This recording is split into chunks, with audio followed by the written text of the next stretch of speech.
కృతజ్ఞత సభగా దీనికి ముగింపు పలకాలి, కొనసాగింపు పలకాలని పెట్టింది. అయితే మీకు చివరి నుంచి చెప్పుకుంటూ వస్తా.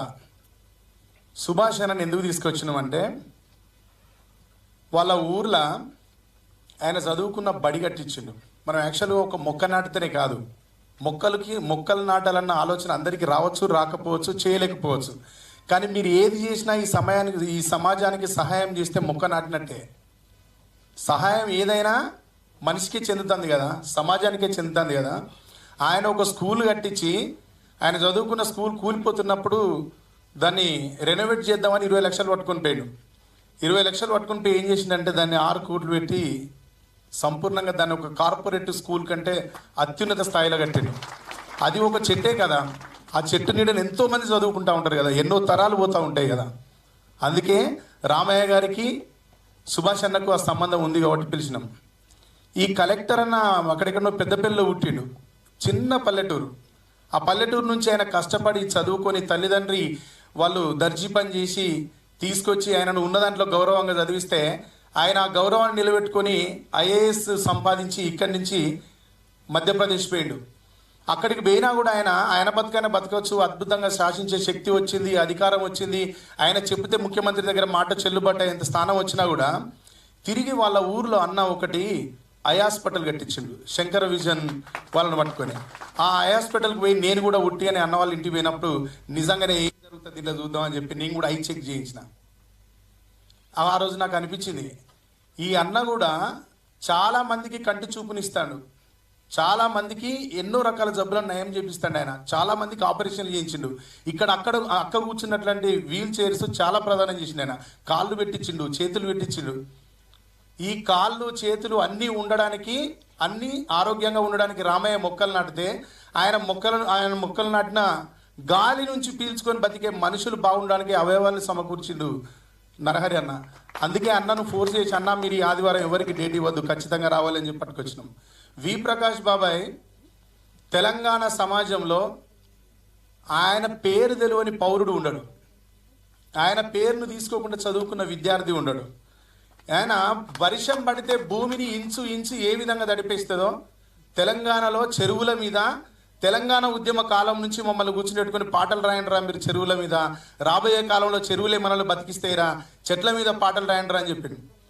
ఈ మొక్కలు బతకాలంటే తెలంగాణకు వాటర్లో అంతో ఇంతో ఇన్ఫ్రాస్ట్రక్చర్ని మన గవర్నమెంట్కు అందించిన దాంట్లో బాబాయ్ ఉంటాడు. అంటే మొక్కలు బతకాలి అంటే నీరు ఉండాలి కదా. ఇది వి ప్రకాష్ బాబాయ్కి దీంతో ఉన్న రిలేషన్.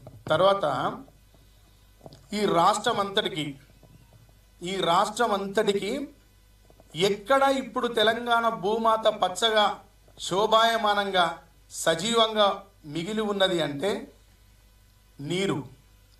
నీరు అందడం వల్లనే అద్భుతమైన వన సంపద అనేది తెలంగాణ ప్రాంతంలో సుభిక్షంగా నాటుకొని పోయింది.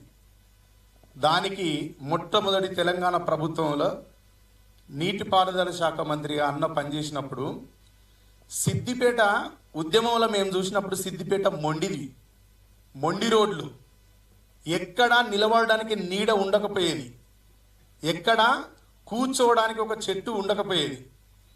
తెలంగాణ వచ్చినాక నేను పోలేదు అన్న చాలా రోజులు, నేను చాలా రోజులు రాలే, 8 ఏళ్ళ దాకా రాలే. 8 ఏళ్ళ తర్వాత నేను హరీష్ అన్న గురించి పాట రాయాలనుకున్నప్పుడు ఊరికనే పోయి సిద్దిపేట అంతా తిరిగి చూస్తే నేను సిద్దిపేటలో తిరుగుతానన్నా గచ్చిబౌలిలో తిరుగుతానన్నా అర్థం కాలే. ఒకసారి నేను ఇక్కడి అక్కడికి పోయేదాకా పడుకొని పోయినా. ఆడికి పోయినాక లేస్తే డివైడర్ మీద కోనాకార్పస్ చెట్లు ఇంచుమించు మనం ఒక గుడిసె వేసుకుంటే ఎట్లా నీడవరుస్తాయో అట్లా నీడవరిచినాయి. నేను ఏందేమో సిద్దిపేటకి తీసుకొచ్చినామా, మనం ఇంకా సిటీలో తిరుగుతానని అడిగినాను. లేదా బాబు మనం సిద్దిపేటకి వచ్చినాం అన్నాడు. ఈ మెయిన్ రోడ్ మీదకి వెళ్ళి ఎంటర్ అయ్యి పొన్నాల దాబా నుంచి లోపలికి వస్తే అన్న ఆ రోడ్డు సింగిల్ వే ఉండేది, విచ్చలవిడిగా యాక్సిడెంట్ అయ్యేది అక్కడ. అన్న రోడ్లను ఎంత బాగా చేసిండో సిద్దిపేటను చూస్తే ఒక బతుకమ్మను వేసినట్టు వేసిండు దాన్ని మొత్తం మొక్కలతో. ఇంకా ఇంతకంటే తెలంగాణ రాష్ట్రం అంతా ఎక్కడ మొక్క నిలబడ్డా ఆ మొక్కకు నీరై ప్రవహించిన చేతులు హరీష్ అన్నే. రామయ్య గారికి హరీష్ అన్నకు 100% ఆత్మ సంబంధం ఉంది కాబట్టి అన్న వస్తే ఈ సభ నిండు ఉంటుంది అని అక్కడ పోయి అన్నను కలిసి కమిటీ అంతా పోయి కలిసి అన్నను తీసుకొని రావడం జరిగింది.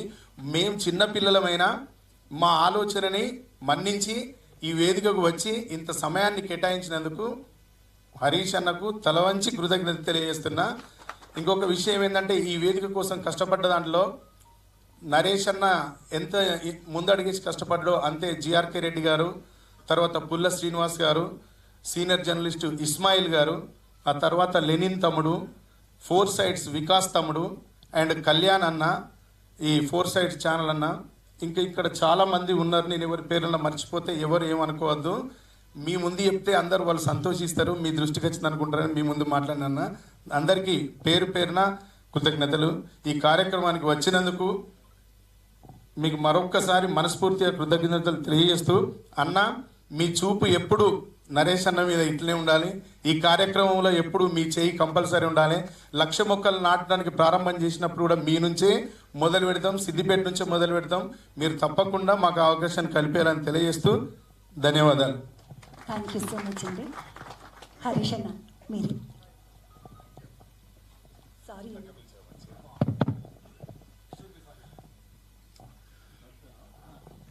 ఒక్కరి గురించి చెప్పిన అక్క గురించి పక్కన ఉంటే మర్చిపోయిన ఉంటే గుర్తుంటుండే.